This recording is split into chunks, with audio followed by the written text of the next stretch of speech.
Hey guys, tonight we're slipping back into a time when the stars weren't just twinkling lights, they were life plans, weather apps, and divine warnings rolled into one. Picture yourself wrapped in a scratchy wool blanket, curled on a straw-stuffed mattress, tucked in the corner of a stone chamber that smells like old wax, musty books, and your roommate's unwashed cloak. You're not a knight or a monk or a peasant. You're something rarer. You're an astrologer. And it's not even sunrise yet. You probably won't survive this. By the way, between plague, superstition, and accidentally insulting a Baron's moon sign, let's just say your job doesn't come with hazard pay. So, before you get comfortable, take a moment to like the video and subscribe, but only if you genuinely enjoy what I do here. And if you're listening from somewhere unusual, tell me where you are and what time it is. I love seeing how far this sleepy little show travels. Now, dim the lights, maybe turn on a fan for that soft background hum, and let's ease into tonight's journey together. You wake up long before the rooster crows, although the one just outside your window didn't get the memo. The cold is the first thing you feel. Even in midsummer, the thick stone walls of your little study hold the night chill like a miser hoards coins. Your fingers, poking from beneath the blanket, feel stiff as old parchment. The candle's gone out. Again, you sit up, brush straw from your tunic, and instinctively glance at the narrow slit of window carved into the wall. It's still black out there, though you can just make out the shimmer of Orion's belt sinking westward. That gives you about an hour until dawn. Just enough time to regret becoming an astrologer. Your study, really more of a glorified closet, is cluttered with vellum scrolls, smudged inkpots, and a collection of brass instruments that look like torture devices but are, in fact, how you measure the heavens. An astrolabe hangs from a hook like a sleepy spider. A quadrant lies half buried under a sheaf of planetary tables. You never did finish recalculating Venus's retrograde from last week. With a groan, you swing your legs over the edge of the bed and pull on your boots. They're still damp from yesterday's walk through the market square, when a fishmonger tried to pay you in eels for a love horoscope. You didn't say no. Protein is protein. You pad across the flagstones to your little writing desk. A crust of bread from last night's supper stares back at you, judged silently by a spider in the corner. You bite it anyway. First things first, your celestial diary. You open the thick, cracked ledger and scratch today's date across the top with your goose feather quill. Today, you're supposed to chart the sun's position in Gemini and finish a response to Lady Hilda of Northmarch, who is deeply concerned her husband's declining virility may be the fault of a misaligned Mars. Historians still argue whether medieval astrologers were closer to scientists or spiritual advisors, but in your world, there's no clean separation. You're expected to be a mathematician, a mystic, a weather forecaster, and, on particularly bad days, a couples therapist. Outside, the wind moans through the cracks. You pull your wool shawl tighter and begin calculating the sun's arc with trembling fingers, using a set of planetary tables copied from a worn Latin translation of an even older Arabic text. You still remember the time your old master told you the moon affects more than tides. He insisted it influenced dreams, nosebleeds, and the outcome of lawsuits. You're not sure he was wrong. Your fingers trace across the table. Mars is rising early today. That's bad news for everyone who owes money. A knock on your door makes you jump. It's barely dawn, and already someone wants something. You open the door to find a nervous apprentice from the cathedral, cheeks red with cold and worry. Master said to fetch your readings for today's prayers, he mumbles, avoiding your eyes. You sigh. Technically, the church disapproves of astrology, at least publicly. But privately, it's amazing how many bishops want to know whether Jupiter favors their next sermon. You scribble a few quick lines, harmless stuff. Auspicious day for reflection. Venus harmonious with Saturn. Be cautious of envy. You hand it over. The boy nods and runs off, leaving the air colder than before. By now, the sky has lightened from indigo to dusty blue. A few stars cling stubbornly to the edges of the heavens, like guests who won't leave the feast. You grab your quadrant, climb the creaking ladder to your rooftop platform, and take a reading while your nose goes numb. The sun peeks over the hills in the distance. Farmers are already out, their oxen steaming in the cold. You can hear the clatter of a cart, the barking of dogs, and the clanging of someone's very angry cooking pot. The world is awake. You descend. Careful not to trip on your robe, and update your star chart for the day. Your handwriting's a bit crooked, you forgot your gloves again. But it'll do. You flop back into your chair, crack your knuckles, and start composing your reply to Lady Hilda. You'll need to phrase it carefully. She's important, and last time, she accused you of insufficient discretion when her cousin intercepted a letter involving Venus, a conjunction, and a suspicious gardener. You write, the red star of Mars, rising early and in poor aspect to your birth sign, may reflect certain trials of vitality in your household. Suggest caution in tonic preparations, and refrain from saffron until the next full moon. It sounds appropriately mystical and includes just enough ambiguity to let you deny everything later. A warm beam of sunlight creeps across your desk. You let it sit on your face for a moment, eyes closed, pretending you're just a little normal person, maybe a merchant or a cobbler, someone who doesn't lie awake at night wondering if Saturn square to Mercury is going to start a war. But you're not. You're the one everyone comes to when the sky looks wrong. And it's only just morning. The sun's barely cleared the rooftops, but your inbox, by which we mean a wooden box literally filled with letters tied in twine, is already overflowing with the anxieties of other people. Nobles, merchants, clergy. A few scribbled missives from peasants, likely dropped off in the dead of night by someone who couldn't spell their own name but desperately needed to know if Mercury's mood swings might be killing his cow. You shuffle through the stack with a sigh, sipping something that started as warm ale but has cooled into a bitter, foamy disappointment. Today's correspondence includes 3 birth chart requests, 1 plea to choose the right date for a daughter's wedding, and a crisply folded message sealed with wax from a certain Lord Hamwick, whose last inquiry, just 3 days ago, asked whether Mars had cursed his wheat yield or if, perhaps, the culprit was just ungrateful serfs. Historians still argue whether most medieval astrologers truly believed in their craft or if some leaned more towards strategic storytelling. You believe in being paid. And besides, Lord Hamwick sends venison sometimes. You break the seal, open the letter, and frown. He's worried about Saturn again. Always Saturn.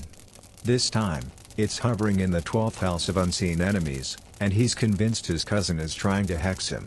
You scratch your chin. You could advise him to burn rosemary and avoid mirrors for a week. It's just the kind of half-superstition that soothes the rich without requiring too much honesty. Instead, you pull out your ephemeris and trace Saturn's position. He's not wrong. It is in a less than lovely position today, tangled up with a waning moon. You scrawl a quick reply, something ominous but non-committal. There are shadows about you, my lord, but they are not yet near. Fortify your spirit, and avoid deals struck before sundown. He'll eat that right up. Midway through your letter sorting, a small piece of parchment falls into your lap. There's no name, just a rough hand and poor Latin spelling that suggests a minor noble, or an educated merchant trying to sound fancier than he is. It reads, "My son born under rain and thunder. Will he be strong or doomed?" You close your eyes and lean back. That's the problem with astrology. Everyone wants certainty. They want to know if their child will grow up to inherit land or leprosy. If their marriage will bring love or lawsuits. You're not a prophet, you're a pattern seeker, a watcher of cycles and tides, and sometimes a very talented guesser. A deep clang echoes through the square outside, 2 bells. The city's day officially begins. Time to send your assistant, Thomas, to deliver the morning replies. You rise, stretch, and call out, "Thomas." There's a thump, followed by a muffled curse. He was asleep in the corner again. Probably using a star chart as a blanket. You hand him the bundle of scrolls and wax-sealed notes, mumbling instructions for who gets what. His boots slap against the stone floor as he hurries out, leaving behind the faint smell of garlic and ink. You sit back down and glance at the sky through the high window. Clouds drift lazily past. Not the ominous kind, just sleepy-looking puffs that don't mean much. Still, you make a note. Some patrons asked for full sky records with their horoscopes, though most wouldn't know a cumulus from a cabbage. Suddenly, a knock. A different kind of knock, sharp, impatient. You stand, brush crumbs from your robe, and open the door to reveal a pale, slender man in velvet. A courier, judging by the polished boots and that faint perfume of sweaty urgency. He hands you a sealed envelope and says only, "From the Lady of Holmesworth." Immediate reply expected. You break the seal. Inside, my husband has gone hunting despite thy romance. I fear he is doomed. Does the sky confirm? You blank. You've heard of Lady Holmesworth, widow of 2, rumored poisoner of at least 1, and devout believer in planetary influence. You walk to your desk, consult your almanac, and do a quick planetary calculation. Mars is in the ascendant, and there's a troubling square to the moon. You frown.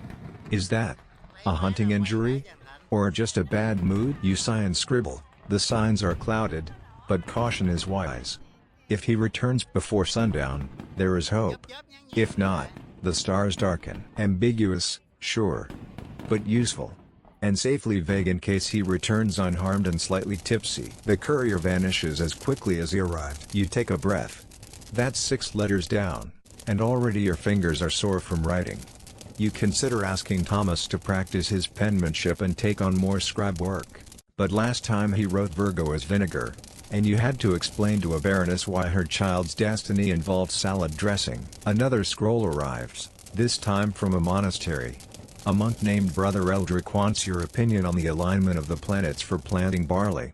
You suppress a grin. Just last month, this same monk wrote a lengthy critique calling astrology pagan nonsense wrapped in math. Yet here he is, asking for moon phase advice like any other farmer. You scratch a polite reply. While our interpretations differ, brother, the moon shall wax in 2 days. Plant thereafter, for moisture shall rise from the soil. You add a note of prayer at the bottom, just to keep it holy. Among all the letters and scribbled requests, one catches your eye, a bundle of delicate parchment tied with a lavender ribbon. You untie it and find a birth record, not just the date, but the exact hour and minute, with notes on wind direction and even the smell of the air. This is serious. Likely someone of noble blood. You begin drawing up the natal chart. Ascendant in Libra.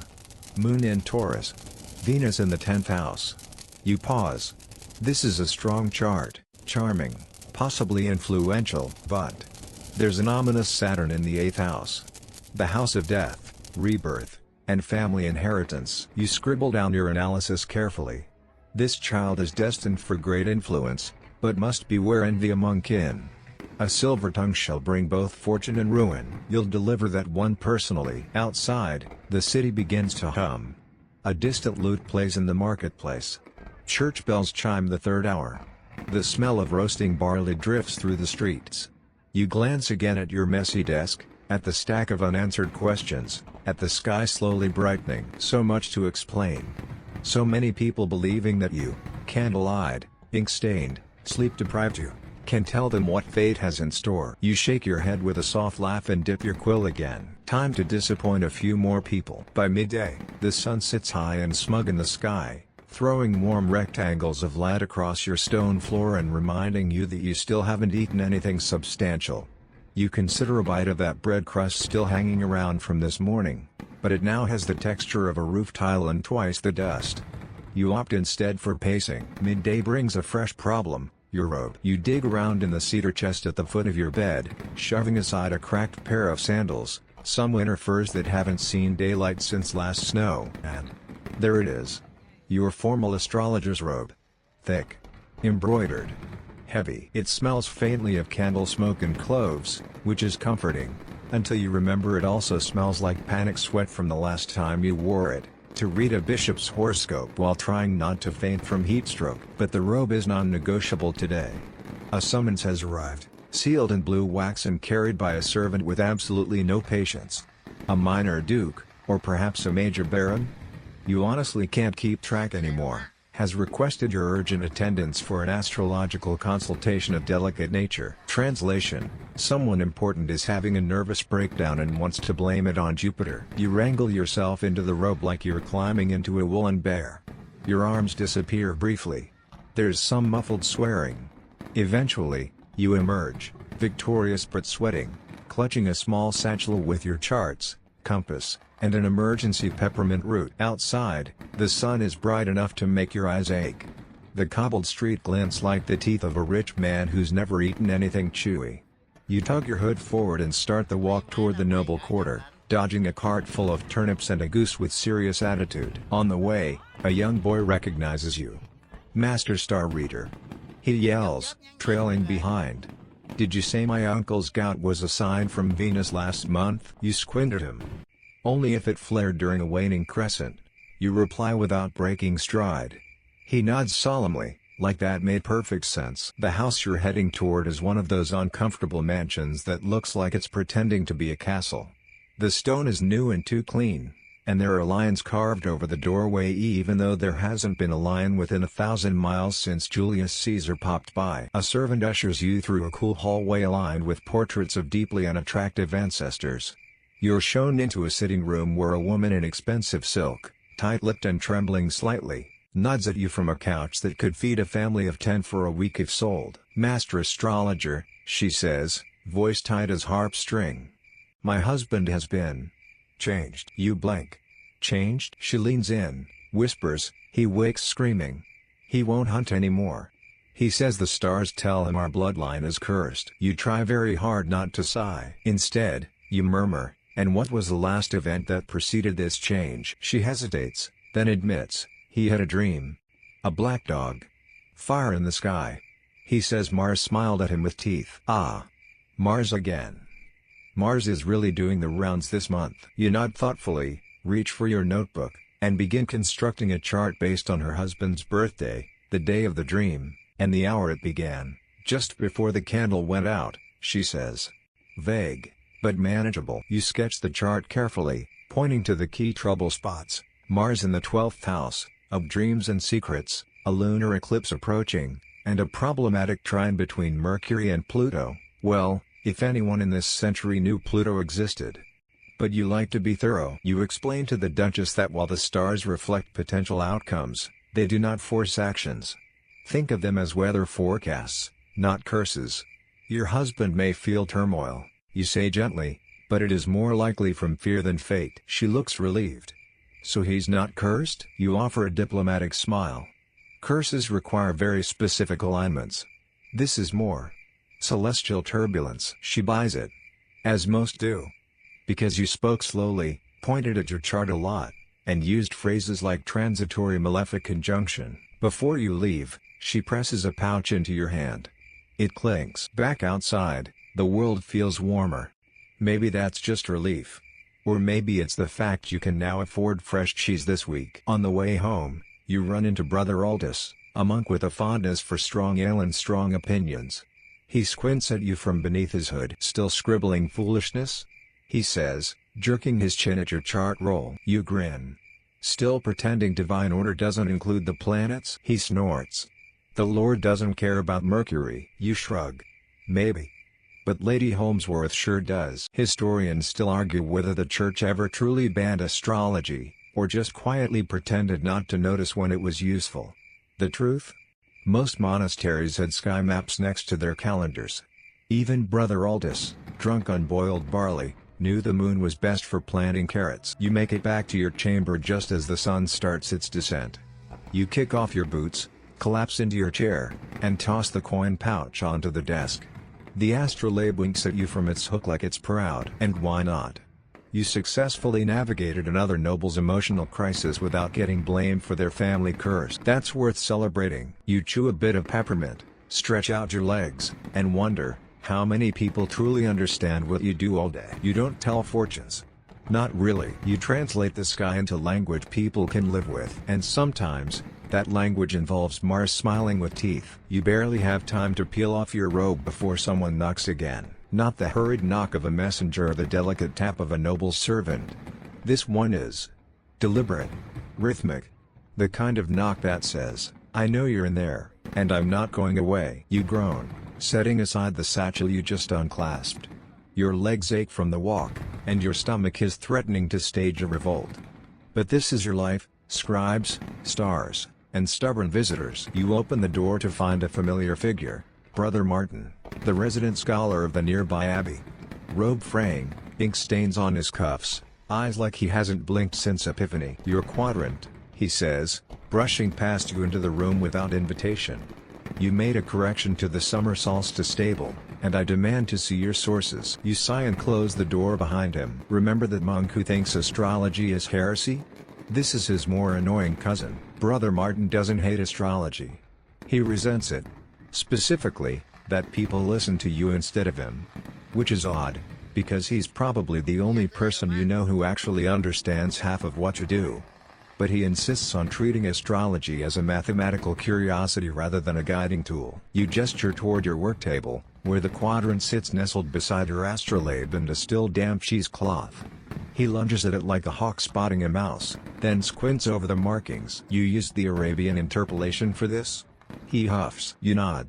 It matched the lunar cycle more cleanly than the older Roman version. He mumbles something about intellectual sloppiness and deference to foreign methods. You roll your eyes and retrieve 2 mugs, one for him, one for you. If he's going to shout about planetary obliquity, you're going to need a drink. You pour what passes for wine and hand him a mug. He doesn't thank you. Just takes a sip and continues muttering. You know his routine.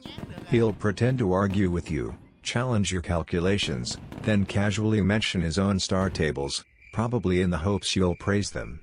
He always leaves calmer than he arrives, like he just needed someone to remind him his work matters. Historians still debate how much collaboration happened between monks and astrologers in medieval Europe.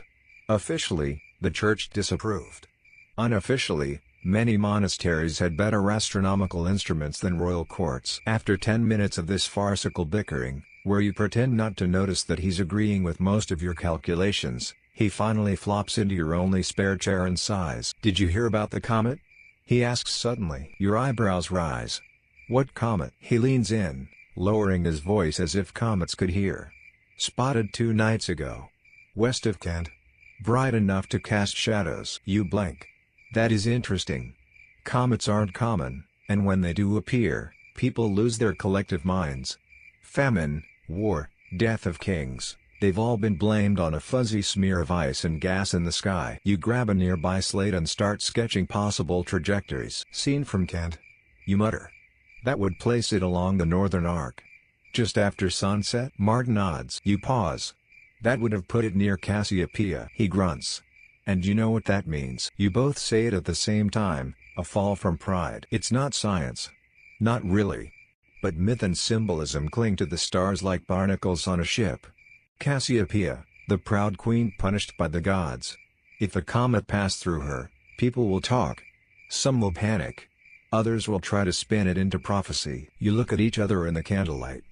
Neither of you speaks, but the thought hangs in the air. Who's falling this time? Brother Martin stands with a groan, setting his mug down. I've work to finish.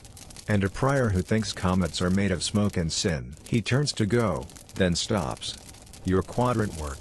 It's sound. Even if your robe's ridiculous. You grin. Coming from a man who thinks Saturn rules kidney stones, I'll take that as praise. He leaves, slamming the door dramatically. You're alone again. You glance at the quadrant, now lying slightly crooked on the table. The comet's arc tugs at your thoughts, so you grab your notes and make a sketch of the current sky, stars, planets, their usual looping dance above your little world. The window is high, narrow, but it frames a perfect slice of sky. Blue now, but fading. You stand and lean out, catching the last rays of sun as they gild the rooftops. Below, in the square, a few merchants are packing up. A dog barks once, then falls silent. Someone is singing, off-key but cheerful. You pull your quadrant into your lap and check the declination of Jupiter. A noble asked yesterday if his upcoming sea voyage would be blessed. You told him yes, because Jupiter's exalted in Pisces. And also because he's paying you in saffron, and you're very tired of boiled onions. You make a note about the comet. Tomorrow, you lask around the market to see who else noticed. Not because you fear it, but because you know others will. People like patterns. And fear. And answers. Which is, essentially, your job description. As twilight creeps through your window, you begin cleaning your tools. Ink cap back in place. Chart smoothed. Astrolabe hung from its hook, still swaying gently like a pendulum. The room quiets. Then, splat. Ink. All over the new moon chart. You stare at it. Then at your sleeve. Apparently, while reaching for the quadrant, you knocked the inkwell just enough to doom tomorrow's clean copy. You don't even flinch. Just sigh, reach for a cloth, and start blotting. The stars may not control your fate, but ink has other ideas. Outside, a bell chimes the hour. The sun is gone. The night, and your real work is about to begin. You'd think the stars would be quieter at night, but no. The moment twilight deepens and the candles flicker with that soft orangey hum, your door creaks open again, this time with purpose. It's the Queen's midwife. She looks tired, pale, clutching a roll of parchment like it's the last thread holding her sanity together. "Master Astrologer," she says in a low voice. "The child is born." That's enough to make you sit up straighter. You motion her inside quickly and close the door before the draft steals what's left of your candle's warmth. She hands you the parchment. It's a record of the birth, of course, scrupulously detailed. You'd expect no less from the palace. 3rd hour past sunset. Sky clear. Moon waning. Venus visible in the western sky. Jupiter low. Mars just beneath the horizon. You don't ask the sex of the child, it's irrelevant to your task. Your job is to chart a future, not a diaper. There's tension in her shoulders as she watches you work, unrolling your charting tools and carefully laying out the vellum grid. The noble-born get the full treatment: birth charts, lunar overlays, house dominions, everything. She finally whispers, "It's a boy." You nod, not looking up. "And he is small," she says, after a pause. "And quiet." You understand immediately. That means one of two things: the child is either unwell or unsettling. And in royal circles, neither is welcome. Especially not when a line of succession is involved. You draw a few initial placements. Ascendant in Cancer. Moon in Scorpio. Venus and Saturn in opposition. A peculiar configuration. Protective instincts, intensity, charm. And an undercurrent of sharp, ruthless energy. The kind of chart that makes kings, or destroys them. Historians still argue whether medieval astrologers manipulated royal charts to flatter their patrons. But with readings like this, subtlety isn't just useful, it's survival. You could say, this child may grow powerful, but will bring unrest.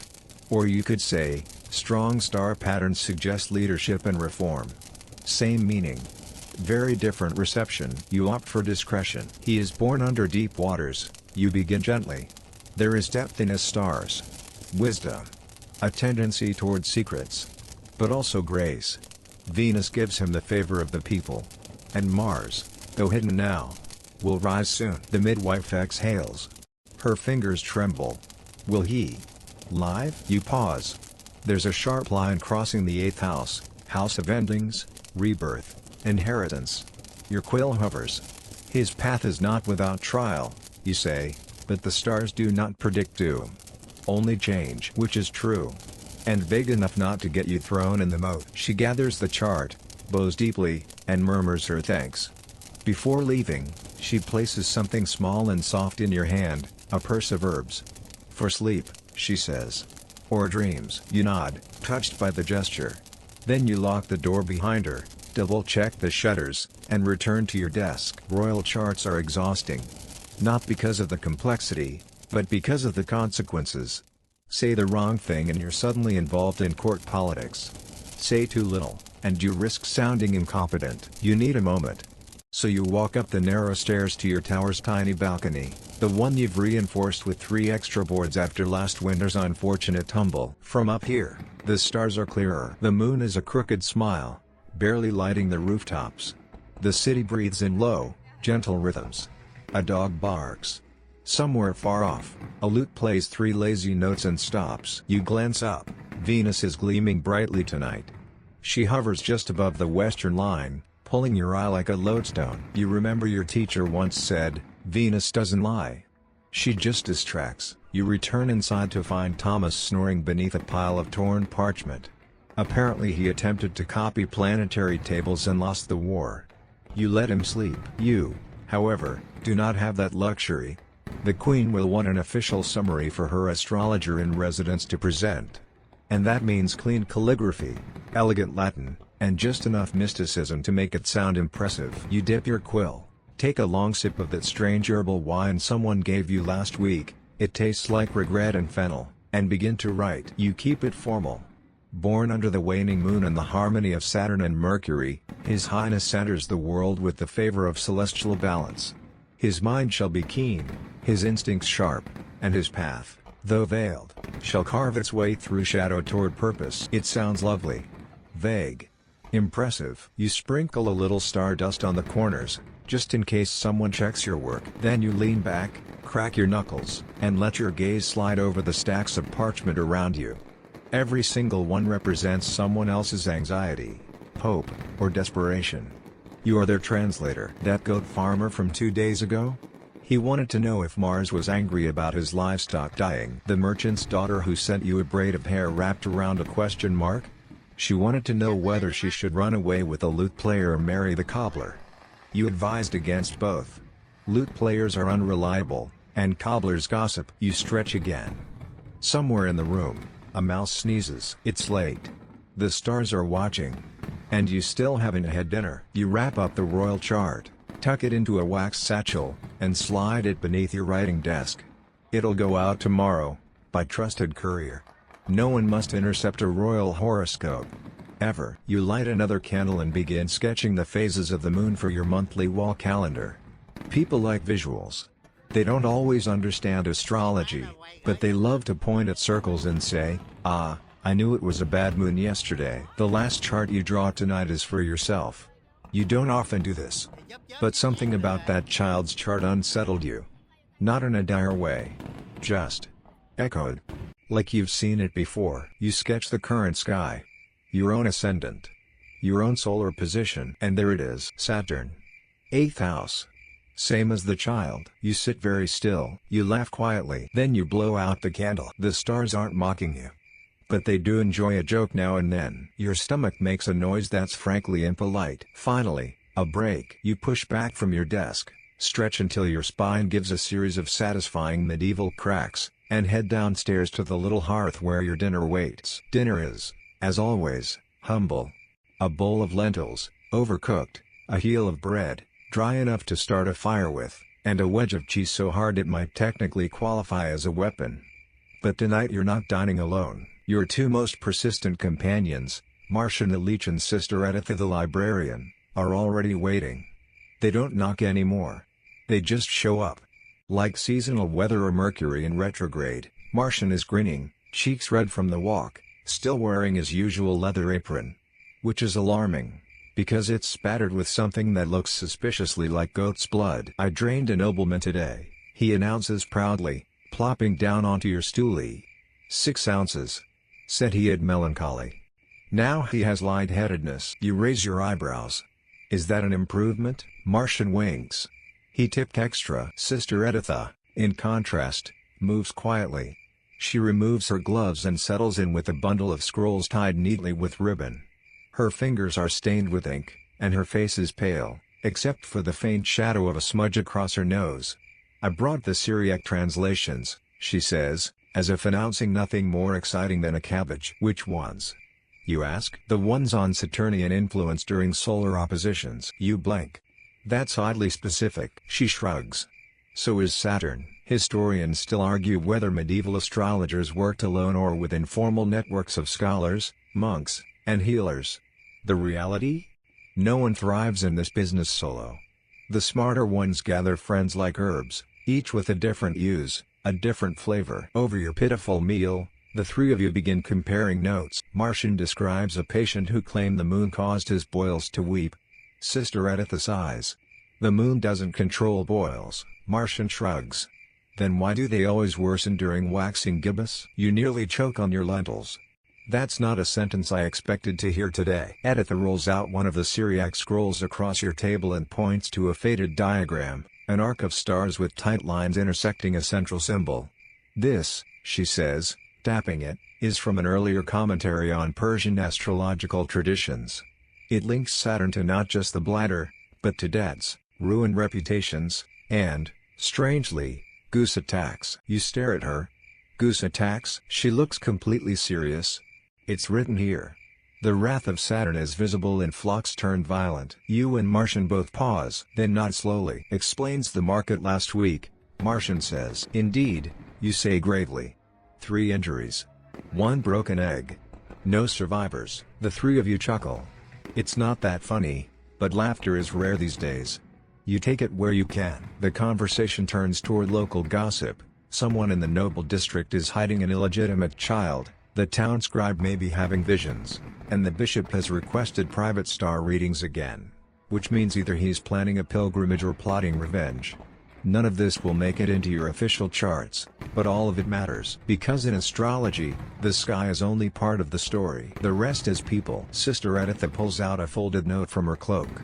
Also, someone left this for you in the Abbey's Dropbox. You take it and unfold the parchment. The handwriting is hurried, uneven. Please, Master Starseer. I know the stars know me. My crops died and my dreams are filled with snakes. Has the devil touched me? Tell me what to do. I will pay in chickens. Martian grins. A man of means. You frown, though. Not because of the chickens, but the snakes. Dream symbolism is tricky. Sometimes a snake is just a snake.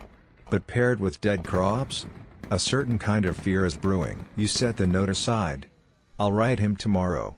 Tell him to avoid nightshade and stop sleeping near the granary. Could be mushrooms. Martian leans forward. Or he's cursed. Editha arches a brow. Or he's moldy. Martian snorts. Same thing. You finish your lentils in thoughtful silence. Then, as always, the conversation circles back to the sky.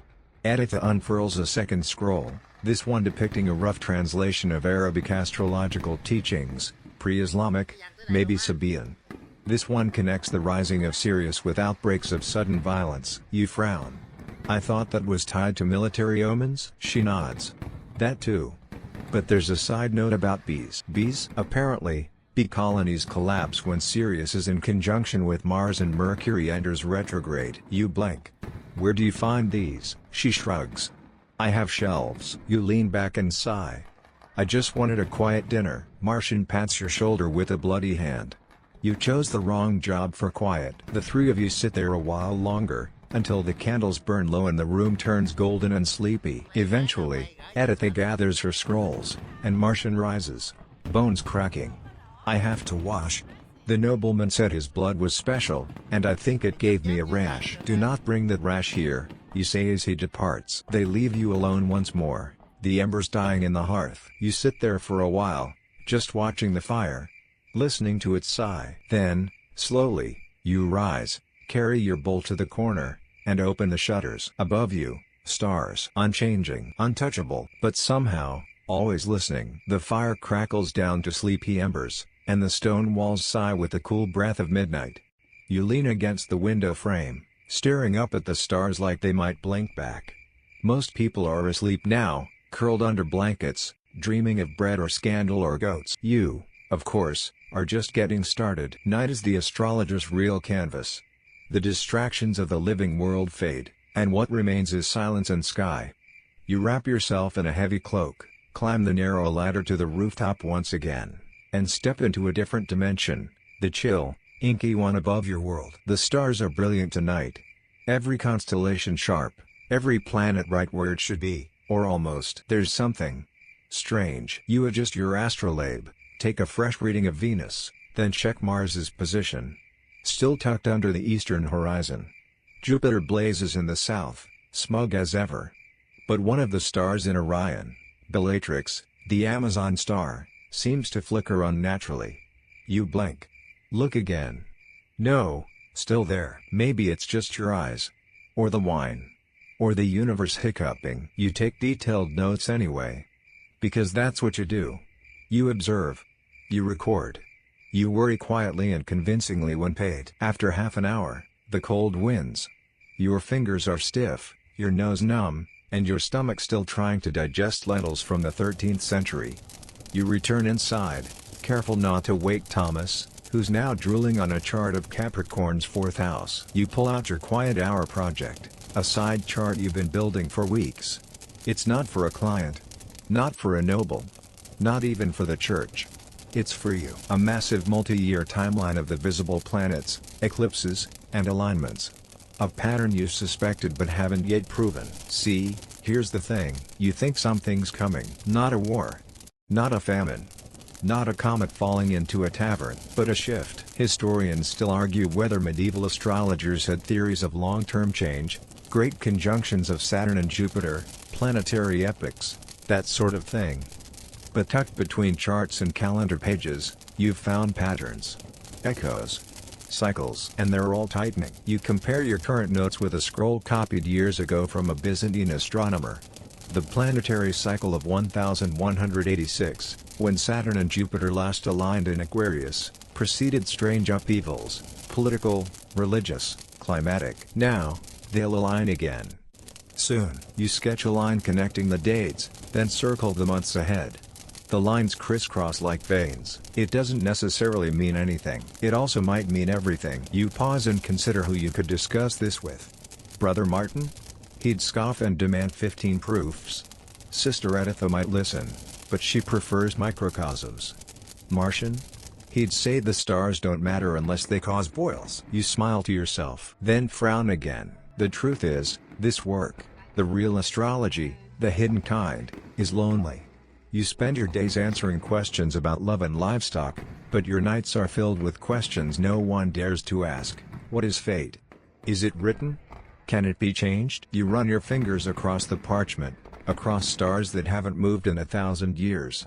Then you whisper something aloud, just to hear it. What happens when the sky changes us? No one answers. Not even the stars. You clean up your notes, tuck the big chart beneath your floorboard. Yes, you have a secret one. And pull out your second quiet hour habit, dream readings. People send them in droves. Dreams of wolves and shadows, rivers filled with teeth, skies that burn red, hands that pull them into light. Some astrologers scoff at dreams. You don't. You think dreams are just the night's version of the stars, messages in a different language. You open a scroll sent last week from a girl in the southern hills. She's 11, born under Gemini, and apparently dreams of drowning in ink. Every night. Drowning in ink. You read it again. Then look at your own ink-stained hands. Something about her dream unsettles you more than the noble's paranoia or even that flicker in Bellatrix. You set it aside with a mark. Follow up. Another letter. A merchant claims to dream of 2 moons. One gold, one black. He says the black moon whispers. You sip water and stare into the candle's glow. Dreams of duplicate moons usually imply an internal struggle. But the black moon whispering? That's new. You flip back through your dream archive. Past wolves, crows, bleeding skies, falling stars. And there. One from 3 months ago. A child in the northern provinces dreamt of a second moon that screamed like fire. You didn't connect the dots then, but now you do. People are dreaming of 2 moons. And only recently. You look back up at the sky, through the slit in your window. Only 1 moon, for now. You take fresh parchment and begin sketching again. Planetary retrogrades, lunar cycles, eclipses past and future. You overlay them, one on top of another, until the page looks like a tangle of constellations wrestling each other. Then, slowly, a pattern emerges. Venus loops inward. Mars prepares to oppose. Jupiter slows, ready to station direct. It's like the sky is holding its breath. And you realize, you are too. Thomas shifts in his sleep, mumbling something about turnips. You sit there, frozen, the candle flickering shadows across your face. Maybe you're overthinking it. Or maybe, just maybe, the dreams are trying to tell you what the stars can't. Because sometimes, people feel the sky change before it does. And when enough of them feel it, children and merchants and you, well, that's how a legend begins. It's almost dawn now. You can feel it in your bones before the first light shows. That strange hush, when even the wind seems to hold its breath.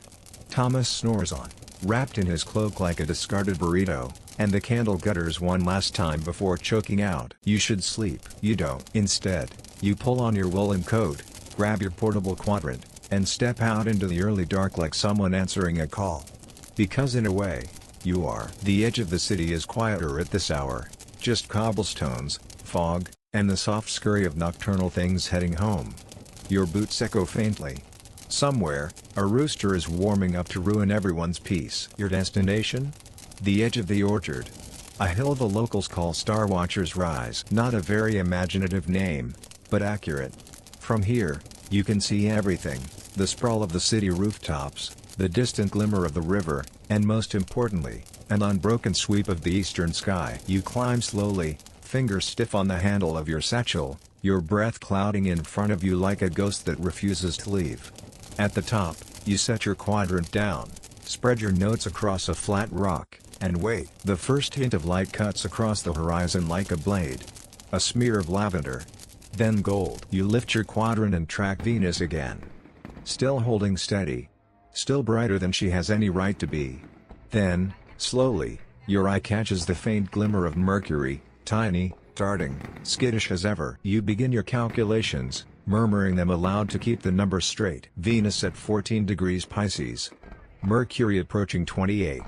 Saturn entering shadow. It's not glamorous.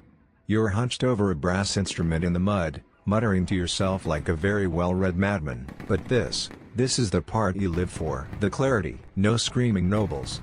No romantic emergencies. Just planets. Angles. A geometry of ancient light. Historians still argue whether astrologers of your time saw themselves as scientists or mystics. You don't argue. You know the truth, it's both. You are halfway between a mathematician and a priest. You don't believe the stars cause things.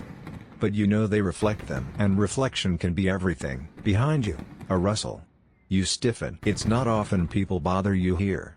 But as you turn, you spot her, Sybil, a traveling weaver, of sorts. Though that's not why most people remember her. She's known for other things. Like the time she spoke in Greek during a fever dream. Or the time she predicted the death of an entire chicken coop 5 days before the foxes arrived. She's older now. Hair like woven silver, eyes sharp as needles. Morning, star reader, she says. You nod. Couldn't sleep? She shrugs. Didn't want to. You both stand in silence a while, watching the horizon burn slowly to life. Finally, she says, they're dreaming again. You don't ask to. You know. The second moon. You say. She nods. This time, it bled. You exhale through your teeth. I thought it was just my notes. I thought, it's not just you. She interrupts. 3 others this week. One in the next village. A boy who doesn't speak. He drew it. Black and red. No mouth. Just eyes. You shiver. Not from the cold. There's no sign of it in the sky, you say quietly. No new moon. No eclipse. She doesn't answer. Just hums, a low, tuneless sound that makes your scalp itch. Then she pulls something from her cloak. A chart. Not one of yours. Hand-drawn. But oddly precise. It shows the current lunar path, but overlaid with another, a phantom orbit. Something that doesn't exist yet. You stare at it. Where did you get this? I drew it, she says. Or, something did. There's no point in questioning her. You've known her long enough to recognize when she's serious. The second moon isn't real. You know that. But you also know that sometimes, just sometimes, people dream things before they're possible. You thank her. She leaves without a word. You tuck the phantom moon chart into your satchel, hands trembling slightly. The sun is up now, painting the world in soft golds and pinks. You should be heading back. Instead, you sit on the cold grass and sketch it all again. The lunar orbit. The angles. The timelines. You compare them to dream reports. To planetary alignments. To your gut. And slowly, terrifyingly, a date begins to form. You don't want to write it down, but you do. 1 year from now. Late autumn. You don't know what happens, but you know something does. Behind you, the city wakes. Smoke rises from chimneys. Bells ring. Life resumes. And you walk back down the hill with an odd weight in your chest. Like gravity just got stronger. Back in your quarters, Thomas is awake. Bleary-eyed, stretching like a disgruntled cat. You're up early, he mumbles. Couldn't sleep, you reply. He begins his usual routine, sweeping, grumbling, hunting for something edible. You, meanwhile, slide the phantom moon chart into your hidden drawer. The one beneath the loose floored tile. Not because you think it's dangerous, but because you're starting to believe it might be true. And if it is, you'll need every star in the sky on your side. Morning blurs into mid-morning, and the city hums with its usual soft chaos. Street vendors shout, goats argue with children, and a blacksmith 4 houses down insists on starting work at the precise moment you need silence. It's as if the entire world conspires to keep you from focusing on the one thing clawing at your brain. The phantom moon. You try, at first, to distract yourself. You sort your scrolls by planet, re-ink your pens, polish your quadrant, and even consider finally fixing the wobbly leg on your workbench. But none of it helps.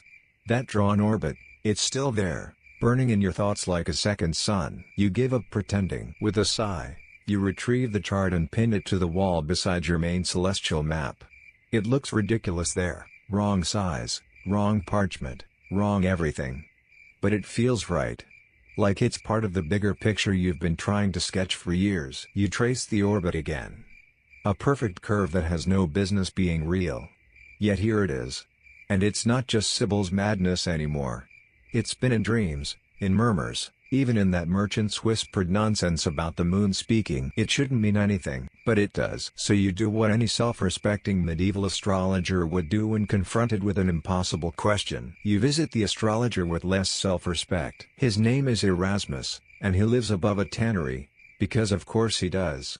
You can smell him before you see him, an aromatic blend of parchment mold, goat sweat, and some sort of herbal tonic he claims prevents prophecy poisoning. His quarters are a glorious mess. Candles, bones, rusted compasses, a dismembered globe of the stars, and what appears to be a dead fish nailed to the window to ward off bad conjunctions. He greets you in a stained robe and mismatched shoes. Aha! The dignified chart mumbler himself. Come to buy more powdered moonlight? You smile tightly. I need your opinion. Unlikely, he says, and waves you in. You show him the phantom chart. He squints, then peers at it through a lens so smudged it probably worsens his vision. Interesting, he mutters. Unstable trajectory. Highly elliptical. Total nonsense. But, he grins. But nonsense that repeats itself is just truth we don't understand yet. That's why you came. Erasmus is half charlatan, half savant. He once predicted a rainstorm based on the pattern of moss on a tombstone, and was accidentally correct. He also believes Neptune is a sky whale that eats eclipses, so, grain of salt. He flops into a chair and starts doing what he calls math and what you call aggressive doodling. Could be a shadow planet, he mutters. A what now? Old idea, he waves. Babylonians had a term for it, Nibiru, or something like it. A body that's there, but isn't. Shows itself only through dreams, anomalies, and goat miscarriages. You stare at him. Goat miscarriages? He shrugs. Statistically under-researched. You press further. Could a dream moon like this exist in astrology, even if not in astronomy? He sits back. You mean, could the idea of it still carry weight? Affect behavior? Belief? Destiny? You nod. He grins. Oh, absolutely. If enough people believe in a pattern, the world will twist to fit it. Astrology is half sky, half psyche. You know that. You do. But hearing it said aloud feels different. He's right, though. Astrology isn't just about what's there. It's about what people feel is there. And if they all feel this moon, then it has mass, even if it casts no shadow. As you gather your things, he pauses. You know what they say about the second moon, don't you? You stop. What? It's never friendly. He says it with a smile, but it lingers in your mind like cold fingers. Back in your chamber, Thomas looks up from where he's reorganizing the wrong pile of scrolls again. Where have you been? Shopping for moonlight, you mutter. You don't explain further. Instead, you begin building a new table, an overlay for all the dream dates. One column for dreamers, one for what they saw, one for the position of the real moon that night. You work slowly, methodically, until something curious emerges. Most of the dreams, they don't correspond with full moons or new moons. They happen during quarter phases, the in-between times. And more interestingly, during void of course periods, the gaps when the moon doesn't make any major aspects before entering a new sign. These are traditionally seen as moments of drift, of uncertainty, of paused influence. Moments where, astrologically speaking, the moon stops speaking. Maybe that's when the other moon whispers. The idea hits you like a cold splash. You turn to your drawer and pull out all charts from the past 6 months. Check the dates. Cross-reference the dreams. And there it is. Each dream coincides with a void moon, no exceptions. Historians still debate whether medieval astrologers tracked void of course moons or considered them relevant. Most did not. But you've always been drawn to the gaps, the silences between the notes. You pace your room. What if the second moon isn't physical? Not visible. Not measurable, but what if it exists only during the silence? A thing that slips in when the known sky goes quiet. A second voice when the first one falls asleep. You don't sleep that night. Instead, you write pages and pages. Not predictions. Not charts. Just questions. What governs the second moon? Is it chaos? Or order from elsewhere? If it influences dreams, what else might it touch? Can it lie? Outside, the wind rises. You stare at your window, waiting for a second moon to rise. It doesn't. Not yet. But you know it's there. Watching. Waiting. And you're the only one foolish enough, or unlucky enough, to notice. Morning creeps in like a guilty thief. Your eyes are dry, your quill hand cramped, and the candle you swore was half full last night is now a stub of wax and smoke. You've written enough to fill a ledger and consumed enough stale bread to qualify as penance. And yet, your thoughts circle the same glowing question. What is the second moon? There's a knock at the door. Not the urgent, terrified kind. Just the light. Rhythmic. Like someone who knows they're interrupting something important but chooses to do it anyway. You open the door to find, of all people, Sir Cedric Knight. Landowner. Thinks horoscopes are witchcraft dressed in Latin, yet also sends a servant every full moon for a discreet reading. He steps in like a bear wearing boots. Master Star Teller, he booms. I require clarity. You motion toward the chair. He doesn't sit. I've had the same dream 3 nights in a row, he says. And I don't dream. At least, not of that. You tilt your head. Of what? He hesitates, then pulls something from his cloak. A sketch. Crude, but unmistakable. A sky with 2 moons. One bright, one dark. A figure stands between them, faceless. Your stomach twists. He shoves it into your hand like it burns him. I didn't come here for symbols.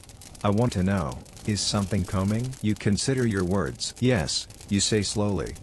But I don't know what. He curses. Loudly. I knew it. I knew this wasn't just indigestion. You raise an eyebrow. He begins pacing. There's unrest in the garrison. My steward keeps miscounting grain. And now everyone's dreaming things they shouldn't. Something's off. He finally stops and turns to you, serious now. If there's a sun in the sky, I need to know. Not for myself. For the people under my care. It's a rare thing, watching a man like Cedric admit fear. You nod. I'll look deeper. He presses a coin pouch into your palm, heavier than usual. You always do. Then he leaves. Thomas, lurking nearby, whistles low. Was that the Cedric who once said you peddle sky gossip? The same. Stars must be nervous, then. You don't answer. Instead, you take the sketch, his rough twin moon vision, and pin it beside Sybil's chart and your own. 3 pieces of the same riddle. You need help, but not from scholars or nobles. You need someone who doesn't care about rules, or sanity, or what counts as astrology. So you do something you swore you'd never do again. You visit Leontius. He lives just outside the city walls, in what used to be a watchtower and now resembles a tangled nest of feathers, paper scraps, and moss. Leontius is not an astrologer. He calls himself a sky scribe. You've never figured out what that means. He greets you barefoot, humming to a crow. Ah, he says. The moon hunter arrives. You stop. You know? He grins. Of course I know. The sky told me. It drops secrets like acorns. I just collect them. You're reminded instantly why you stopped visiting, but you're here now. So you explain everything, the dreams, the orbit, the timings. He listens, nodding, occasionally feeding the crow dried apples. When you finish, he says, you're not wrong. But you're not right either. Helpful. Don't be salty, Moon Hunter. He retrieves a scroll from a shelf made of antlers and unrolls it carefully. It's a lunar map, but with 3 moons. 1 silver, 1 shadow, 1 something else. He points. You're looking at the wrong moon. You blink. What? You're thinking of the second moon as new. A recent arrival. But it's older than that. Older than stories. The sky has always had a hidden twin. We've just forgotten how to see it. You try to argue, but he raises a hand. Let me show you something. He leads you to a dark alcove and pulls back a cloth. Behind it, a faded fresco, painted directly on the wall. It shows a man, perhaps a priest, standing beneath a night sky. 2 moons hang overhead. 1 full. 1 black, pierced by stars. You touch the paint. It's old. Ancient. Predates the tower itself. Where did this come from? He shrugs. The tower was built around it. The church scraped it once, but the black moon always returns. Like mold. You stare at it, silent. Leontius leans close. You're not the first to dream it. But you might be the first to chart it. You ask, what does it want? He shrugs again. Same thing as the stars. to be known. You leave before dusk. Back in your study, you sit for hours, staring at the sketch, the orbit, the fresco. If it's real, if it's always been there, then the implications are staggering. It's not just about predictions anymore. It's about rewriting the entire grammar of the stars. Thomas peeks in. You okay? You nod. You lie. You return to your main table and do the only thing that makes sense: start building a chart for the second moon. Using what little you know. Based on nothing and everything. Its name, you leave it blank. Some truths aren't ready for names. There's a saying among astrologers, you've probably heard it whispered after the third glass of wine or the fifth bad client: the sky hides more than it shows. You never thought much of it before. Now, you live by it. You spend the next several days completely absorbed. Sleep becomes a vague idea. Meals, optional. Thomas starts muttering that you become possessed by parchment. He's not wrong. Your desk is a forest of overlapping charts. Orbit lines, planetary synastry, ancient lunar cycles, and dream reports all tangled together in layers that make your head spin. And at the center, your rough construction of the second moon's hypothetical path. Each night, you climb the tower steps and watch the real moon hang like a polished pearl, acting like everything is normal. But you know something's off. On the fourth night, you notice it, not with your eyes, but with your breath. The air changes. It doesn't shift in temperature or pressure. No. It changes in feeling. Like someone walked into the room behind you when no one did. Your candle flickers. You freeze. Then, nothing. The moment passes, and you tell yourself it was just fatigue. But you don't believe that, not anymore. You turn back to your notes and begin comparing dreams again. This time, you look for phrases, repeated words, themes. And slowly, 3 show up across nearly half the accounts. It watches, 2 lights, 1 wrong. The sky blanks. Historians still argue whether astrology ever crossed into what we'd now call the paranormal. Most say no. It was a system, a tool, not a mystic portal. But then again, most historians weren't dreaming of invisible moons whispering secrets in dead languages. That night, you do something reckless. You attempt a direct invocation. You open the shutters wide, burn a small braid of rosemary, common for dream rituals, and light a single white candle.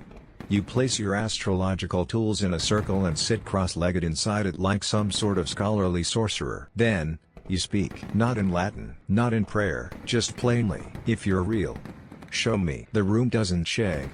The wind doesn't howl. But the candle goes out, and something shifts behind your eyes. You don't remember falling asleep, but you remember waking inside the dream. You're in a field. Moonlight above. But something's wrong with the shadows. They bend away from the light, not toward it. You look up. The moon is full. And beside it, the black one. No face. No glow. Just presence. You can't move. It pulses, slow and silent. And just before everything goes black, you hear a voice. Not sound, exactly, but meaning. It has always been me. You wake with a jolt. Cold. Sweating. The candle's wick is clean. Unburned. You write down everything. Every word. Every shadow. Every feeling. Then you burn the page. Not because you're afraid anyone will find it, but because you're afraid you might read it again. The next day, you go to Sister Editha. You bring no charts. No scrolls. Just your face, drawn and pale. She doesn't speak. She pours tea and waits. You tell her everything. At the end, she says, "So, you dreamed it too." You blank. What? I dreamed of the field. Of the second moon. Last winter.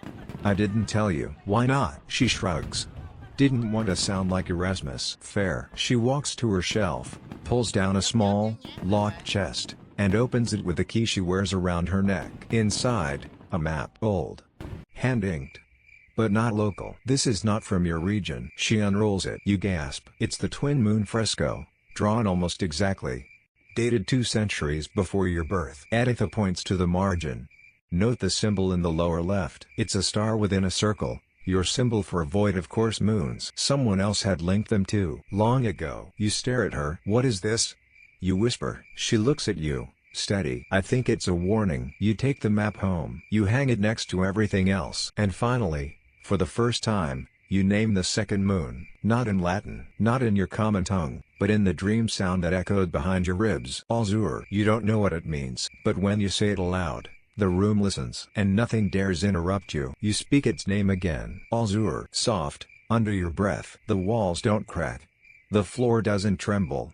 The ceiling doesn't peel away to reveal a secret sky. But something happens inside you, a tightening, a recognition, as though you've just remembered a word you were always supposed to know. You write it at the top of the phantom chart, Azure. The second moon now has a place, a symbol, and a name. And suddenly, it feels real, which is terrifying. You barely finish pinning the chart back to the wall when there's another knock at your door. This time, it's not Cedric or Sister Editha or Thomas returning with misplaced scrolls. It's the bishop's courier. The man is sweating, out of breath, and clutching a sealed letter. You already know what it is. The bishop has requested a reading urgently. This is his third urgent reading this season. The last two were about minor things, a pilgrimage, a harvest festival. This one feels different. You open the letter. It reads, "The dreams have returned. I have seen 2 moons, and one of them spoke. Come immediately." Well, that escalated. You've never liked the bishop. Too clever. Too smooth. Too aware of you in a way that made you feel more like a chess piece than a scholar. But when the most powerful man in the city starts dreaming the same impossible dream as you, you go. The cathedral smells as it always does: stone, wax, incense, a faint trace of damp wood.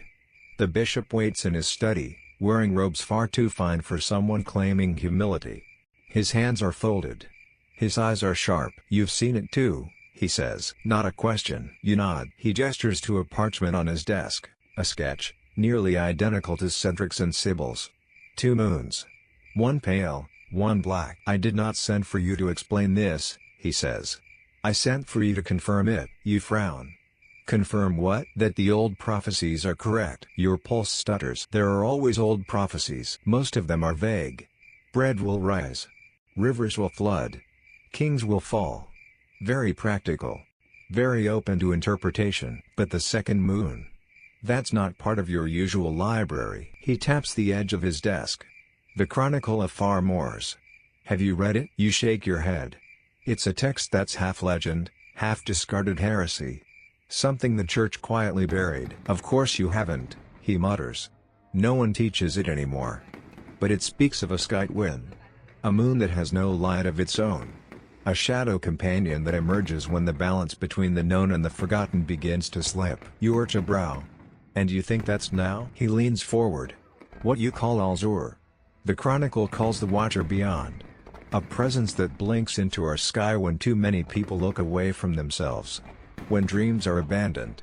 When the old fears resurface." He pauses. "Tell me, astrologer, have you noticed how many people in the city have stopped dreaming? Not the special dreams. Any dreams?" You think of Thomas. He hasn't spoken of his usual night terrors in weeks. You think of Martian, who now sleeps deeply, without interruption. You think of yourself, of how you've only dreamt of Azure. The bishop sees the answer in your face. "It's already happening," he says. Historians still argue whether medieval prophecy was truly believed by church leaders, or whether they used it to steer the masses. You don't know what side of that argument you're on anymore, because the bishop isn't steering you. He's frightened. "Can it be stopped?" you ask. He exhales slowly. "Some believe it's not meant to be stopped. Only named. Only witnessed." His gaze sharpens. "That's why you must continue. You must chart its path. Even if the sky resists you." You shift uneasily. "What happens if I do?" He leans back. "Then maybe it won't have to happen." You're not sure what it is, but you're starting to suspect it is very bad. He dismisses you with a wave. "But before you leave," he says one last thing. "If you find its house, tell no one. Not even me." You freeze. Its house? Every celestial body has a ruling house. A domain where its influence is strongest. He smiles faintly. "You've been searching for its orbit. That's admirable. But the key is the house." You step out into the sharp sunlight, your head spinning. You return to your study, pull down your old tables of planetary rulership, and sit cross-legged on the floor like a child with building blocks. You start testing. Not Aries. Too violent. Not Taurus. Too stable. Not Gemini. Too fleeting. You cross them off one by one, until you're left staring at a single word: Libra. balance. The in-between, the scales, the house of pause, of tension, of mirrors. It fits. If Alzur slips into the sky when people abandon their inner balance, if it thrives when the scales tip, then Libra is its home. You write it down. Alzur, ruler of void of course moons. House, Libra. The moment you finish writing, Thomas bursts in. There's a man outside. He says you know about. The extra moon. Your stomach sinks. It's starting. Word is spreading. You close your notebook carefully. Then you straighten your back. And you tell Thomas, let him in, because ready or not, you've become the mapmaker of something the world isn't supposed to see. The man Thomas lets in is older, wrapped in a traveling cloak heavy with road dust and time. He looks like someone who has seen 100 different skies and none of them comforting. You don't know his name. He doesn't give one. Just a slow nod and a weathered voice. They said you're tracking that win. You motion to a seat. He doesn't take it. Instead, he unfurls a cloth bundle and places it gently on your table. Inside, a circular stone disc, smooth and dark, etched with sigils you don't recognize, except one. Right at the center is a perfect circle within a crescent. The symbol you scrawled just days ago when you named the second moon. Alzur. You don't speak for a while. Neither does he. Eventually, you ask, where did you get this? From the mountain temples. Beyond the passes. Near where the sky falls low and the stars are thick like bees. Right. That explains nothing and everything. He points to the disc. They called it the eye. You trace the etchings with your finger. The stone is cold. Too cold. Not like something that's been wrapped in wool and carried by hand. More like it never held warmth to begin with. They said it watches, he continues. Not always. Not everyone. But when it opens, nothing hides. You swallow. Who are you? He finally meets your eyes. A messenger. Like you. You nod. And what's the message? He taps the stone once. Then he says, simply, prepare. Then he leaves. No further explanation. No questions. Just that. Prepare. You spend the rest of the day sketching the markings from the stone disc, trying to match them to anything you've seen. Planetary glyphs, ancient houses, even pre-Christian star lore.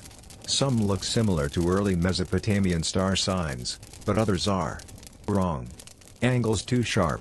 Lines that feel unfinished but whole. That night, you dream again. This time, not of a field. You're in a high tower. The stars outside spin too fast, like someone's turned the sky into a wheel.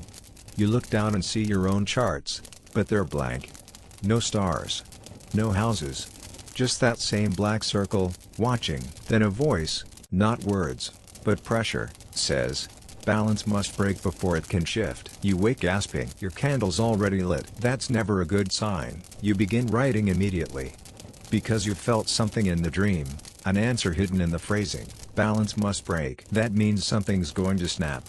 Soon. Maybe in your city. Maybe beyond. You look at your current star chart. There's a major alignment approaching, Saturn opposite Uranus. A time of sudden upheaval, where structure meets rebellion.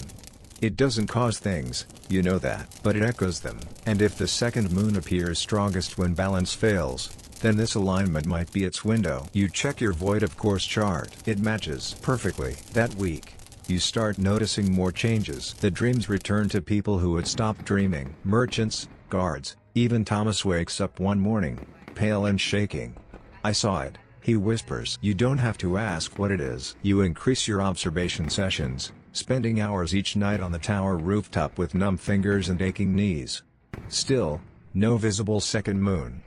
No new celestial body. Just a pressure. As if the sky is no longer a map, but a door.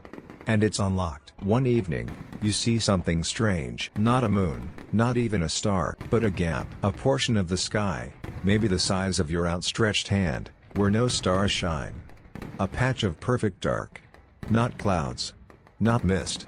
Just absence. You look away, then back. Gone. Historians still debate whether medieval sky watchers ever recorded starless voids, regions where the stars simply didn't appear.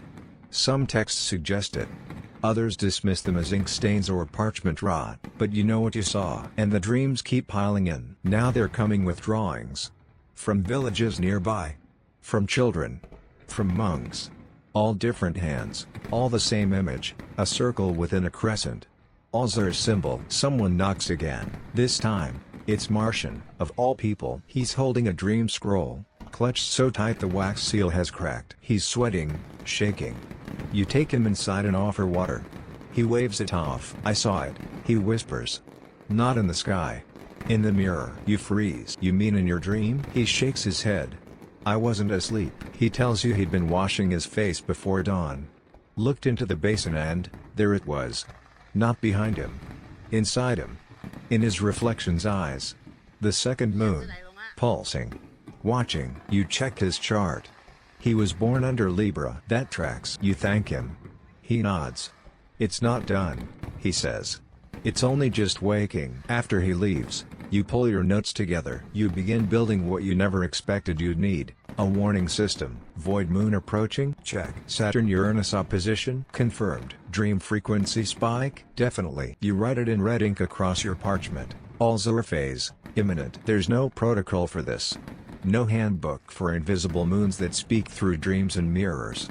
But you keep going, because now, people are listening. Thomas starts organizing your notes. Sister Edith sends word of a third sighting in the Highlands. Even Erasmus stops making jokes. You're not alone anymore. Which means Alzheimer isn't either. You no longer watch the sky with hope. Now, you watch it like a doctor monitoring a fever that won't break. Night after night, your rooftop sessions feel heavier.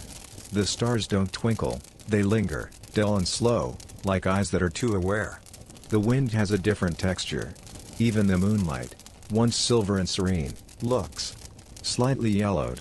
Like it's filtering through something you can't see. You don't tell Thomas. He's already twitchy. The other day he dropped a stack of scrolls because he swore he heard someone whispering from inside the wall. You've stopped arguing about what's real. Instead, you expand the chart. You divide the months into 4 categories: calm, stirrings, distortions, and breach. The city is firmly in distortions now. Dreams are constant. But worse, they're synced. People are dreaming the same things. A corridor lined with mirrors. A tower with no stairs. A sky that spins, then stops. You begin cataloging them, recording not just the images, but the dates, which line up exactly with your calculated Alzheimer phases.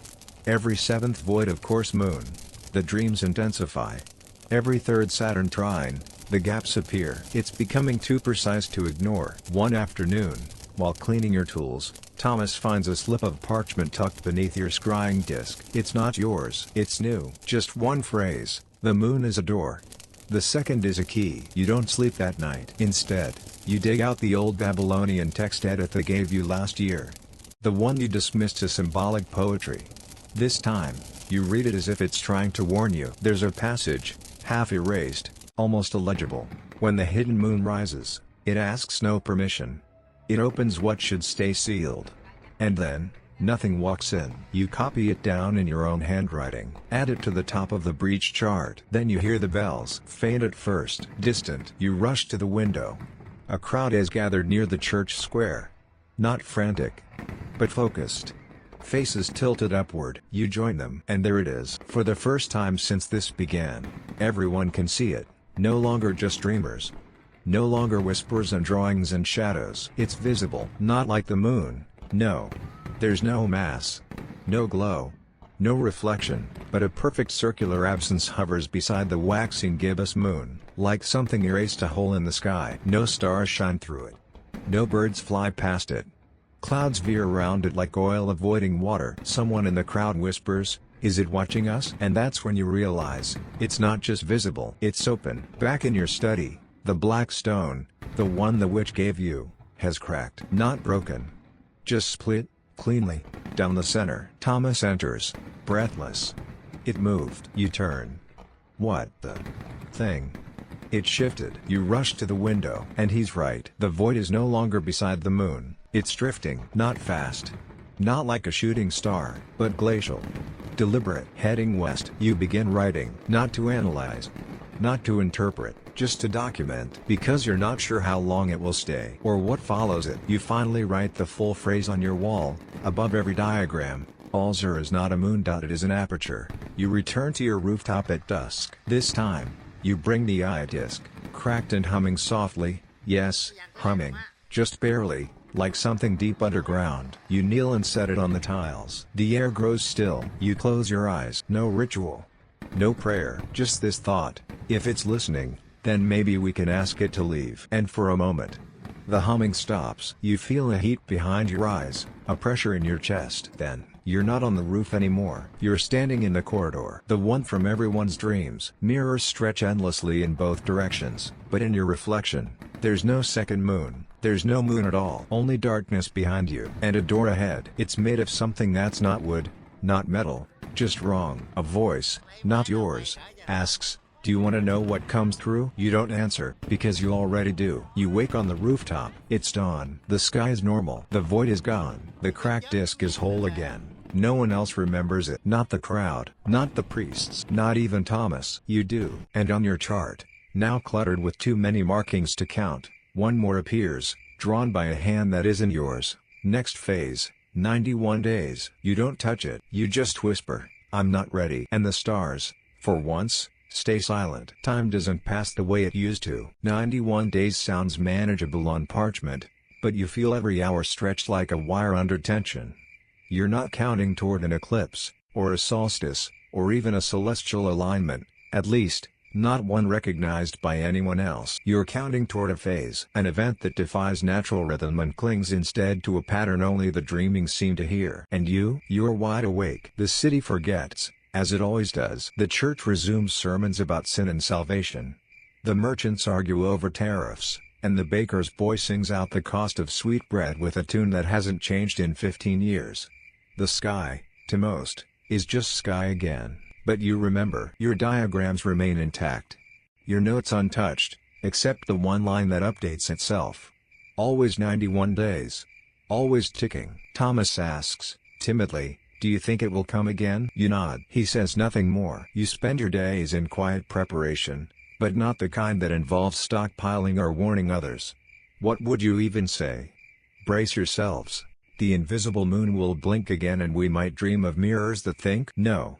You prepare differently. You begin building resilience. Each morning, you record your thoughts before the world intrudes. You track your own dreams, most of them empty, some fractured. One shows you beneath the second moon again, but this time it's asleep, coiled like a snake made of shadow. You study silence now. The void of course moons become your companions. You walk during those hours. You observe the city. And you start to notice gaps. People pause mid-conversation and stare at nothing. Candles flicker without wind. Books fall open to blank pages. And no one reacts, except you. You begin mapping these lunar silences. They don't follow the usual arcane alignments, but they're consistent with the dream cycles. The second moon, or whatever Alzur truly is, operates on psychic tide, not gravity. And it's pulling harder. One day, a child appears at your door. She doesn't knock. She just walks in, points to your largest star chart, and says, "That one's not real anymore." Then she leaves. Thomas runs after her, but the street is empty. You sit down slowly and examine the star she pointed to, Arcturus, brightest in the Boötes constellation. You scan recent reports, nothing out of the ordinary. Still, you mark it with a small black dot, just in case. That night, you dream again, but this time, it's not a vision. It's a memory. You're in your younger years, scribbling a birth chart for a man who never paid. You're complaining to Thomas. You're irritated by a storm rolling in. The window rattles, and you mutter, "Stupid moon," and you feel it. Even then, the second moon was there. Not seen. Not known, but present. Watching. You wake shaken. And finally, you understand, this isn't about it coming back. It never left. Alzur isn't an event. It's a constant, a blind spot in the cosmos, a cipher burned into the bones of human perception. You start adjusting your methods. Each chart now includes a 12th hidden house. You call it the aperture. It represents unknown influences, dream echoes, instincts that feel too sharp. It doesn't predict, it warns. Other astrologers scoff, of course, but slowly, the clients return. They've seen things they can't explain. Felt nights stretch longer than time should allow. They come asking not for prediction, but context. What does it mean? And now you answer not with certainty, but with permission. Permission to not know. To sense something old, strange, present, and to live anyway. One evening, Edith sends you a letter. Short. 3 words. It blinked again. You mark the date. Phase 2. The world doesn't shake. No bells toll. But that night, when you look into your mirror, you see yourself as you are. And behind you, the faintest outline of a second moon. Like a thumbprint on glass. You smile. Hello, again. Then you draw the curtains. You sit at your desk. You light a candle. And you begin a new chart. Not for a person, not for a king, but for Al-Zur, the unknown moon, the eye in the sky, the breadth between stars. And as you draw, the circle within the crescent forms itself perfectly beneath your hand, as if it had been waiting for you to come back around, as if it knew you would. So now, dear listener, you lie there in the stillness, wrapped in warmth, the gentle hush of night around you. Maybe you hear the fan in the background, or the soft hum of the world continuing to turn, even when your eyes are closed. You've walked through shadows tonight, through dreams and mirrors, through towers with no stairs and skies that blink back. But don't worry. None of it is here to harm you. The second moon, like all ancient things, asks only to be remembered. A quiet rhythm behind the louder ones. A story that waits, patiently, in the folds of sleep. You've done enough for now. The stars can whisper without you listening for a while. Let your breath soften. Let your thoughts slow, like a candle gently dimming. In the world of waking, the sky is just sky. But here in the hush between moments, you might still catch a glimpse of Al-Zur, the forgotten watcher. Not in fear, not in mystery, but in understanding. Rest now. And if you dream, listen carefully. You might just hear the sky remembering itself. Good night.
Lấy máy là quay gửi cho anh Thịnh. Quay nó có rõ đâu, không quay đâu phải đâu. Nó không có rõ đâu. Máy xịn kìa chứ máy này quay đâu. Thì chớp chớp nhán nhán được rồi.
dàn tới đây luôn á.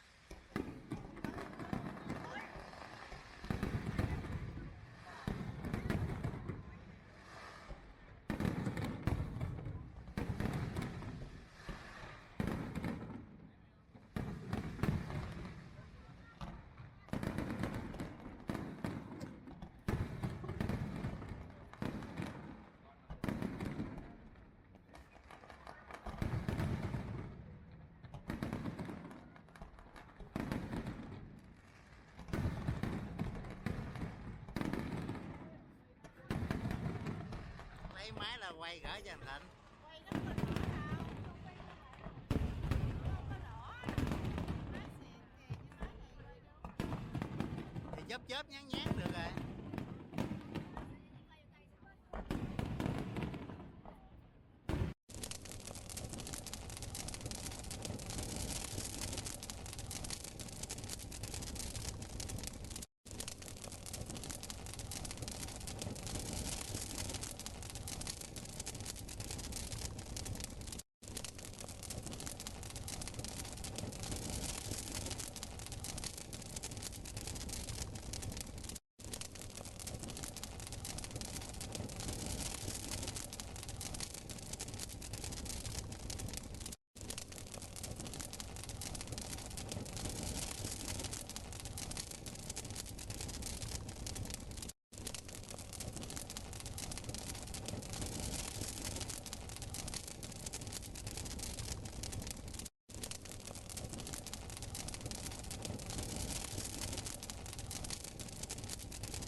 Dàn tới đây luôn á.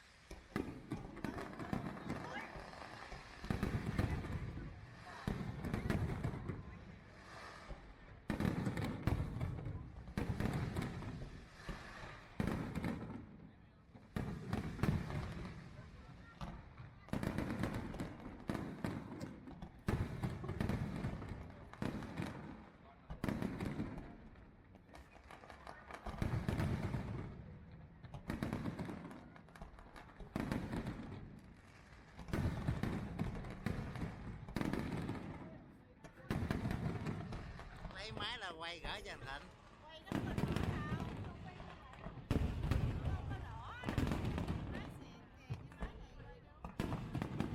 chớp chớp nhán nhán